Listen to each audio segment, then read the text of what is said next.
Hey guys, Ron here. Well, it's funny the way things happen. I was going to come back in about an hour and a half, do this video when it's completely dark, but I happen to just have an appointment right near here. So it's still light out. Actually, the sun is setting, but it looks lighter for you guys. The sun has set already. So I'm going to show you again the boats, the harbor. I hope you're not getting sick of this view. At least this time you'll be able to see more. And I'm going to talk about a subject that I started, I think, a couple days ago.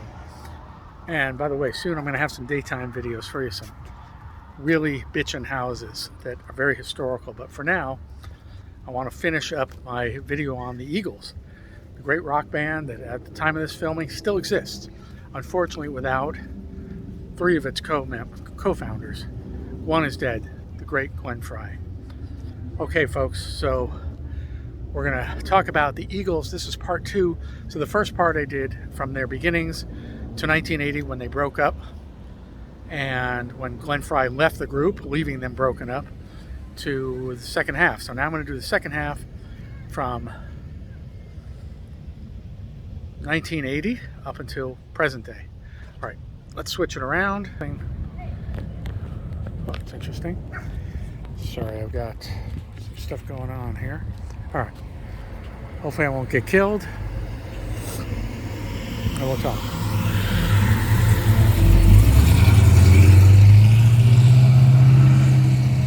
So, in part one, we talked about the Eagles during the making of the Long Run album, which took about 18 months. It was just absurd because the guys were completely burnt out physically, drugs, mentally, emotionally, women relationship problems, money problems, that there was a concert. Hope it's not too windy, I'll speak up. There was a concert, they gave a benefit concert in Long Beach, which is just south of Los Angeles, just north of Orange County. And it was a benefit for a California senator named Alan Cranston. And Don Felder was not impressed, didn't want to do it, had kind of an attitude, according to Glenn Frey. And Glenn Frey literally threatened to beat up Felder on stage. He was threatening to beat him up after the show. And Felder was pretty pissed off at the treatment of Glenn Frey over the years, being treated like a real junior member of the band, a junior member of the band. Same way Randy Meisner felt about Glenn Frey, and the same way that, and also to a degree about Don Henley, in the same way that,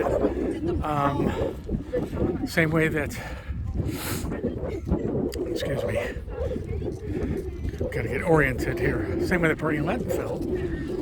And it was just known that Joe Walsh and Tim Schmidt just would toe the line and do what the gods said to do. And the gods were Henley and Frey, and also their manager, Irv Azoff.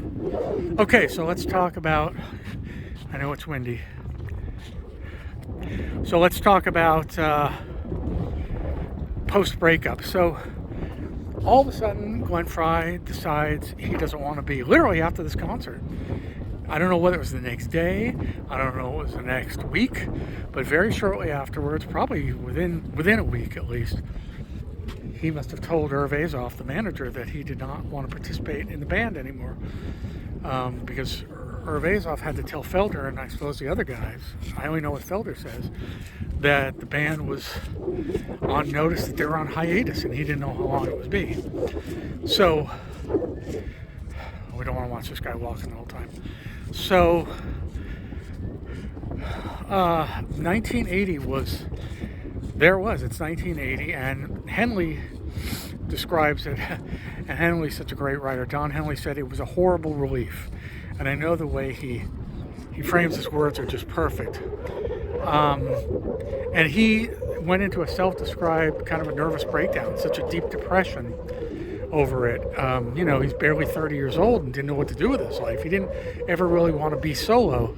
Even within the Eagles, he didn't like when they brought him up front, either with the guitar for Best of My Love, and I'm talking about in concert, or, you know, he does now, but he describes it as something he was never comfortable with. So, Henley at this point had a very a series of events that he said just were awful. It coincided with the breakup of the Eagles, in which, like I said, he just was beside himself and already using a lot of drugs and alcohol to comfort his demons. So at this point, 1980, early 81, when he realizes Glenn is not coming back to the band and the band is effectively over, Henley has a girlfriend. And oh my gosh, I should have done my research before I stepped out, but this was so last minute here. His girlfriend, Maren Jensen, I do remember her name. She was an actress on the show Battlestar Galactica. And Maren Jensen, well, first there was a plane crash. Henley, they used to call Henley Lear 'em and leave 'em, because he would take girls up in a Learjet and to impress them, so on and so forth. And he was with, I believe it was with Maren Jensen, and the plane, he was on a private plane. This is just a couple months after the breakup of the band, and the pilot lost altitude. They literally crashed on the runway. I believe it was on the runway or off the runway. And he said that he was, in a way, he was happy because of the mess. And Maren turned to him and held his hand and said, "I love you." And he said he thought to himself, shoot, if I get out of this girl loves me. But they tumbled over rocks, and she was beat up and bruised. He was beat up, and then they walked away. But it was an omen of bad things to come. Like I said, the band had just broken up, and I believe that Don Henley's mother then got sick with cancer. And on top of that, then he had a stalker who was doing really creepy things. In fact, I believe they stole Maren's identity, went through the mailbox, and were doing all kinds of terrible things to her in her name. And then on top of that, Maren, and I hope I'm pronouncing her name correctly, she had a mystery illness, and she really had sort of no energy all the time. So Henley says that they were sort of holed up in his Hollywood Hills home all the time because basically he was too depressed to face people, really, and more so, she was too sick to go out. He said he really actually had to spend a lot of time literally taking care of her. Literally taking care of her. So he said the rumors at the time were they were junkies and that they weren't going out in public and so on and so forth. So a really bad time for Henley. He, after some time had passed, maybe 6 months, maybe a year, he finally started to get it together and realized he should do a solo record. And he recruited Danny Korchmeyer. I hope I'm pronouncing Cooch's name correctly. Cooch is the nickname. I didn't make it up. And he said that the two of them were in the same spirit at the time, drinking heavily, angry, artsy, depressed, angst-filled.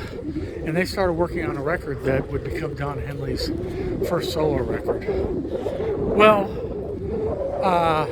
it took a little while, but 2 years later, in '84, Henley had the huge Boys of Summer hit. So then, it took only a couple of years, and his solo career started to take off. Again, something he really wasn't predisposed to do or really wanted to do. Wasn't his first choice, but he did it. Now, Randy's replacement in the group, Tim Schmidt, wasn't finding so much about it. Tim Schmidt was singing and sometimes playing bass for background vocals, harmony singing with Crosby, Stills and Nash, and with Poison, and groups that people didn't even know about. He was basically just taking whatever gig that he could get. Isn't it nice? Can't even go to the beach without political statements. It's LA, folks. Oh yes, it is. It's Berkeley South. So anyway, Tim Schmidt was taking whatever gigs he could get and really, really wanted the band to get back together. Felder also. Felder contributed to some songs for a movie called Heavy Metal. But after that, he was kind of in limbo too. And Joe Walsh was sinking further and further into alcoholism and drug dependency, cocaine, and this was a very long period of time. I can't cover the whole time period because it was literally 14 years. So at one point,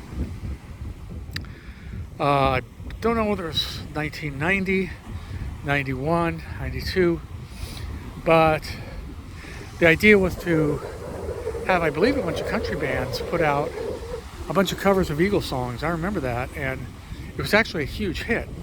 And it renewed interest in the Eagles, and the Eagles saw that there was still interest in their music. And Tim Schmidt said that, they all gathered and they backed up one of the singers. I can't remember which artist it was, and they did a video shoot. And this is the first time, in many years, that definitely Felder had seen Fry, and he said it was cordial enough. Henley and Fry had been meeting up periodically, talking about each other on talk shows, periodically meeting up with each other for dinner. But according to the others, when Fry was doing corporate events, he was more interested in playing golf than being in a band again. He had done a couple of his own solo albums. He was involved in advertisements for a workout, for a gym. I don't remember which gym it was. So they didn't think there was much help, but Tim Schmidt tells this great story where he says when they were all gathered to do the video, he was like, guys, come on, we're this close. But it didn't happen then. And at another point, they were supposed to do a record. Fry had agreed, and he never showed up to the recording sessions. Now, here's what's interesting, because according to Don Felder, at that time, they all agreed that if Fry, they thought about doing it without Fry, and they thought either Henley said or they all agreed that it would just be quote-unquote Don Henley and his backup band. Interesting, because when Fry did pass away, they continued on without him. I mean, they replaced him with Len's son and another artist, but Vince, but they were able to go on without him. It wasn't suddenly just Henley and his backing band. So I'm not quite sure what the change in attitude was. But anyway, things had to wait again. And of course, in 1994, they made it happen. They got together for what they thought was a one-off concert filmed on Burbank Studios. The Hell Freezes Over. They brought a few songs with them. Felder had been recording a little bit with Tim Schmidt and a couple of other guys, and they had written a song for Tim to sing, which the Eagles incorporated and used on their Hell Freezes Over album and in concert. Love Will Keep Us Alive. And Henley brought some songs, New York Minute.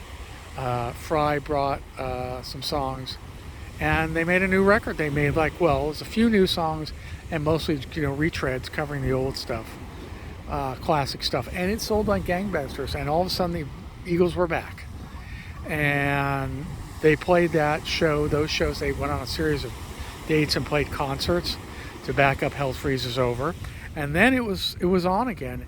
And Felder was able to get along well enough for Fry that it could happen, I suppose. However, Felder said that Henley and Fry were not only getting more money, but were still absolutely definitely in charge of making the decisions for the band and for them. In fact, they'd have little cutout characters on it looked like an architect's table to represent the other players.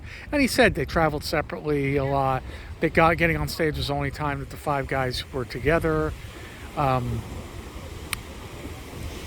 Felder had remained friendly with Tim Schmidt and Joe Walsh after the initial breakup in 1980. In fact, it was Felder, this will come into play later, it was Felder who actually drove Joe Walsh to rehab, because the guys said, Henley, Fry, and Ervazov said, Walsh can only come back for the comeback tour and the album and rejoin the restart of the band if he's clean and sober. So Henley drove his friend Joe Walsh to rehab, and he got clean and sober, and apparently is to this day, Joe Walsh, so he could continue to play with the band.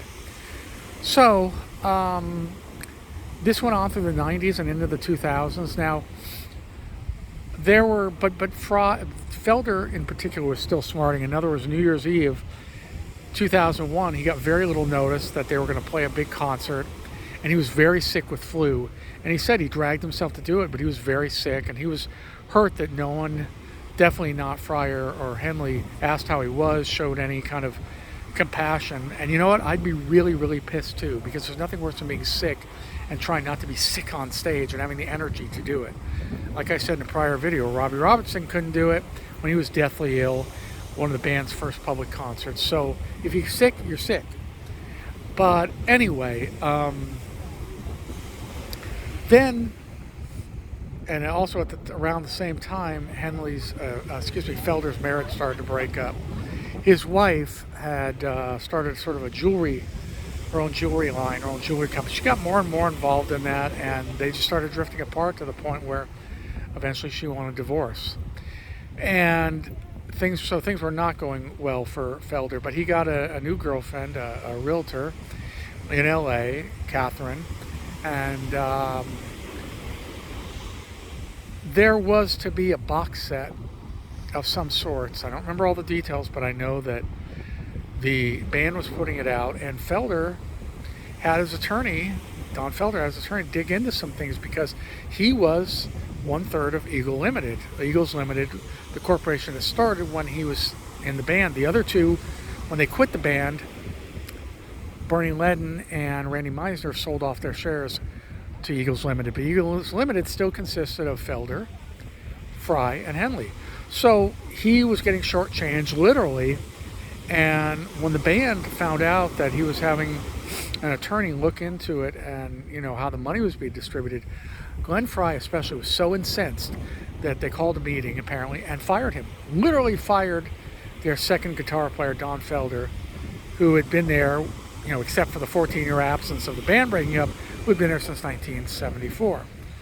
Felder got the phone call from Irv Vazoff. He was obviously shocked and miserable. He promised he would back off his inquiries, even though, you know, that's not the right thing to do, but he was in shock.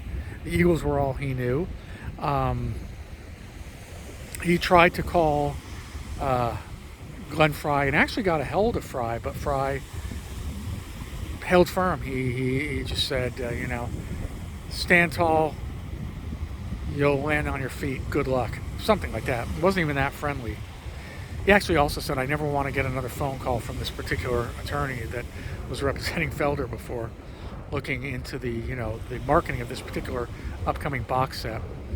So Felder was dismissed from the band, and they brought in, from that point, for the next, you know, 20 years, another guitar player who is interviewed, Stewart, in History of the Eagles. If you see the documentary, he says, hey, I'm not an Eagle, but I play with them, and it's true, you know. So he's on salary, learned Felder's parts, plays that double neck guitar during Hotel California, the song that Felder wrote and originated, and they've going on, and in 2016, unfortunately, Glenn Fry died, and he was replaced by Deacon Fry, his son, and oh man, I should know this, Vince Gill. Was it Vince Gill? I think it is. And to this day, that's the lineup, although I believe that Deacon Fry has left the band either temporarily or permanently. I don't know. I saw the Eagles History of the Eagles tour in, I believe, 2014. Still all 5 members. And you know, folks, as much as I believe Eagles music, I can't bring myself to see them without Glenn Fry. He is... I couldn't see them if it was Glenn Fry and no Don Henley. It just isn't the same to me. Those voices...